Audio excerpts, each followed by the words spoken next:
கர்த்தர் நல்லவர். 5 Psalms 1 Proverb என்கிற சீரீஸ்க்கு உங்களை வாழ்த்துகிறேன், வரவேற்றுக் கொள்கிறேன். இன்றைக்கி Day 13, Psalms 61 to 65, சங்கீதம் 61ஆம் சங்கீதம் முதல் 65ஆம் சங்கீதமும், Proverbs chapter 13, நீதிமொழிகள் 13ஆம் அதிகாரத்தை இன்றைக்கி நம்ம வாசிக்க கேட்கலாம். ஜெபத்தோடு கேளுங்க. கர்த்தர் உங்களை ஆசீர்வதிப்பாராக. ஆமென். சங்கீதம் அதிகாரம் 61. தேவனே, என் கூப்பிடுதலை கேட்டு என் விண்ணப்பத்தை கவனியும். என் இருதயம் தொய்யும் போது பூமியின் கடையாந்தரத்திலிருந்து உம்மை நோக்கி கூப்பிடுவேன். எனக்கு எட்டாத உயரமான கண்மலையில் என்னை கொண்டு போய்விடும். நீர் எனக்கு அடைக்கலமும் சத்துருவுக்கு எதிரே பலத்த துருகமுமாயிருந்தீர். நான் உம்முடைய கூடாரத்தில் சதா காலமும் தங்குவேன். உமது செட்டைகளின் மறைவிலே வந்து அடைவேன். சேலா. தேவனே, நீர் என் பொருத்தனைகளை கேட்டீர். உமது நாமத்திற்கு பயப்படுகிறவர்களின் சுதந்திரத்தை எனக்கு தந்தீர். ராஜாவின் நாட்களோடே நாட்களை கூட்டுவீர். அவர் வருஷங்கள் தலைமுறை தலைமுறையாக இருக்கும். அவர் தேவனுக்கு முன்பாக என்றென்றைக்கும் நிலைத்திருப்பார். தயையும் உண்மையும் அவரை காக்க கட்டளையிடும். இப்படியே தினமும் என் பொருத்தனைகளை நான் செலுத்தும்படியாக உமது நாமத்தை என்றைக்கும் கீர்த்தனம் பண்ணுவேன்.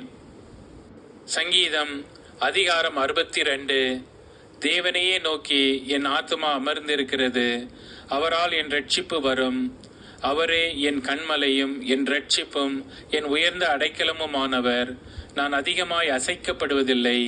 நீங்கள் எதுவரைக்கும் ஒரு மனுஷனுக்கு தீங்கு செய்ய நினைப்பீர்கள்? நீங்கள் அனைவரும் சங்கரிக்கப்படுவீர்கள். சாய்ந்த மதிலுக்கும் இடிந்த சுவருக்கும் ஒப்பாவீர்கள். அவனுடைய மேன்மையிலிருந்து அவனை தள்ளும்படிக்கே அவர்கள் ஆலோசனை பண்ணி அபத்தம் பேச விரும்புகிறார்கள். தங்கள் வாயினால் ஆசீர்வதித்து தங்கள் உள்ளத்தில் சபிக்கிறார்கள். சேலா. என் ஆத்துமாவே, தேவனையே நோக்கி அமர்ந்திரு. நான் நம்புகிறது அவராலே வரும். அவரே என் கண்மலையும் என் இரட்சிப்பும் என் உயர்ந்த அடைக்கலமும் ஆனவர். நான் அசைக்கப்படுவதில்லை. என் இரட்சிப்பும் என் மகிமையும் தேவனிடத்தில் இருக்கிறது. பலனான என் கண்மலையும் என் அடைக்கலமும் தேவனுக்குள் இருக்கிறது. ஜனங்களே, எக்காலத்திலும் அவரை நம்புங்கள். அவர் சமூகத்தில் உங்கள் இருதயத்தை ஊற்றிவிடுங்கள். தேவன் நமக்கு அடைக்கலமாயிருக்கிறார். சேலா. கீழ் மக்கள் மாயையும் மேன் மக்கள் பொய்யுமாமே. தராசிலே வைக்கப்பட்டால் அவர்கள் எல்லாரும் மாயையிலும் லேசானவர்கள். கொடுமையை நம்பாதிருங்கள். கொள்ளையினால் பெருமை பாராட்டாதிருங்கள். ஐஸ்வர்யம் விருத்தியானால் இருதயத்தை அதன் மேல் வைக்காதேயுங்கள்.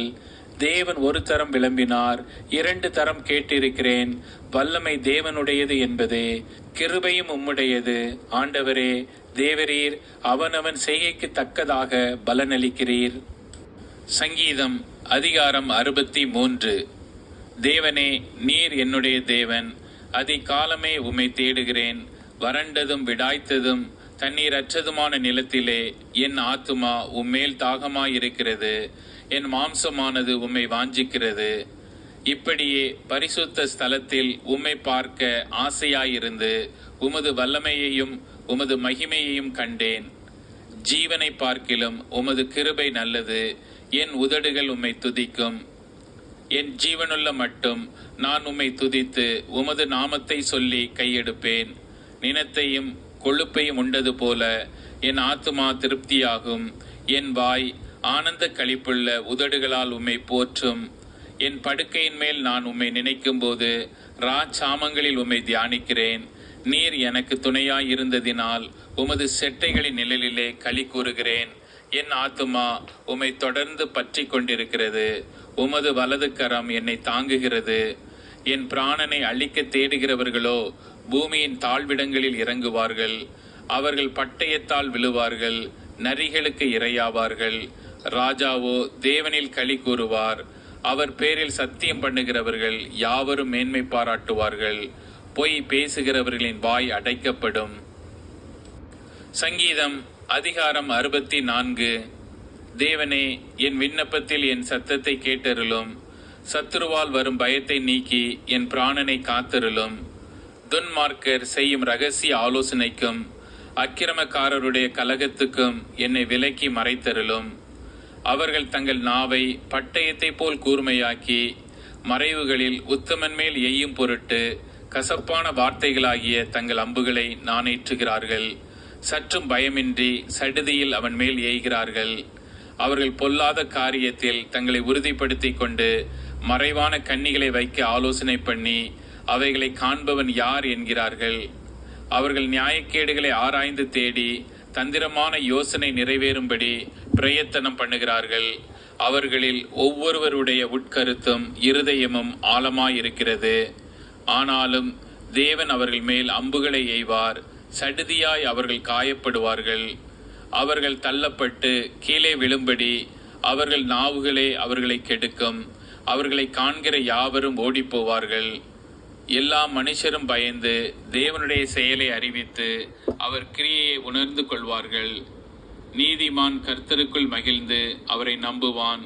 செம்மையான இருதயமுள்ளவர்கள் யாவரும் மேன்மை பாராட்டுவார்கள். சங்கீதம் அதிகாரம் 65. தேவனே, சீயோனில் உமக்காக துதியானது அமைந்து காத்திருக்கிறது. பொருத்தனை உமக்கு செலுத்தப்படும். ஜெபத்தை கேட்கிறவரே, மாம்சமான யாவரும் உம்மிடத்தில் வருவார்கள். அக்கிரம விஷயங்கள் என் மேல் மிஞ்சி வல்லமை கொண்டது. தேவரீரோ எங்கள் மீறுதல்களை நிவர்த்தியாக்குகிறீர். உம்முடைய பிரகாரங்களில் வாசமாயிருக்கும்படி நீர் தெரிந்து கொண்டு சேர்த்து கொள்ளுகிறவன் பாக்கியவான். உம்முடைய பரிசுத்த ஆலயமாகிய உமது வீட்டின் நன்மையால் திருப்தியாவோம். பூமியின் கடையாந்தரங்களிலும் தூரமான சமுத்திரங்களிலும் உள்ளவர்கள் எல்லாரும் நம்பும் நம்பிக்கையாயிருக்கிற எங்கள் இரட்சிப்பின் தேவனே, நீர் பயங்கரமான காரியங்களை செய்கிறதினால் எங்களுக்கு நீதியுள்ள உத்தரவு அருளுகிறீர்.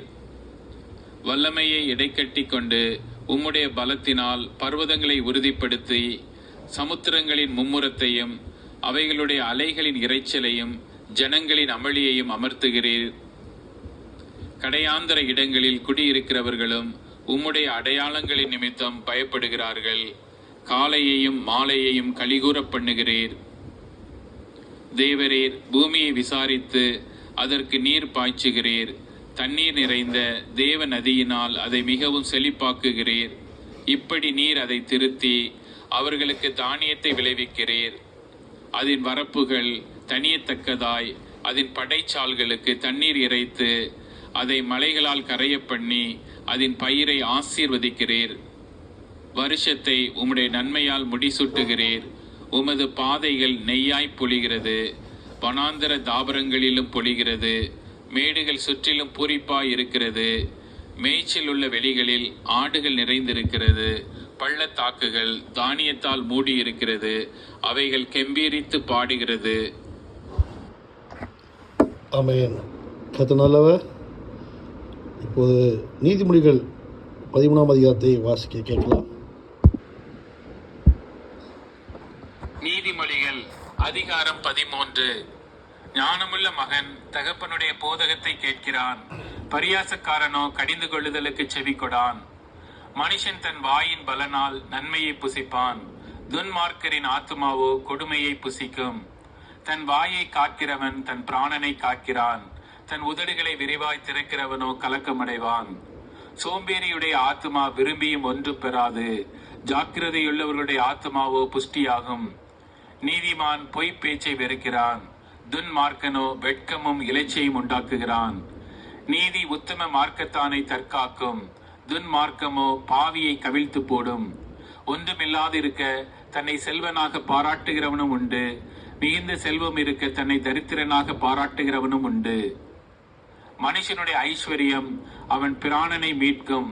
தரித்திரனோ மிரட்டுதலை கேளாதிருக்கிறான். நீதிமான்களின் வெளிச்சம் சந்தோஷிப்பிக்கும். துன்மார்க்கரின் தீபமோ அணைந்து போம். அகந்தையினால் மாத்திரம் வாது பிறக்கும். ஆலோசனையை கேட்கிறவர்களிடத்திலோ ஞானம் உண்டு. வஞ்சனையால் தேடின பொருள் குறைந்து போம். கைப்பாடாய் சேர்க்கிறவனோ விருத்தியடைவான். நெடுங்காலமாய் காத்திருக்குதல் இருதயத்தை இளைக்க பண்ணும்.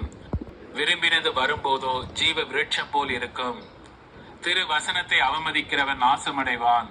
கற்பனைக்கு பயப்படுகிறவனோ பலனடைவான். ஞானவான்களுடைய போதகம் ஜீவ ஊற்று. அதனால் மரண கண்ணிகளுக்கு தப்பலாம்.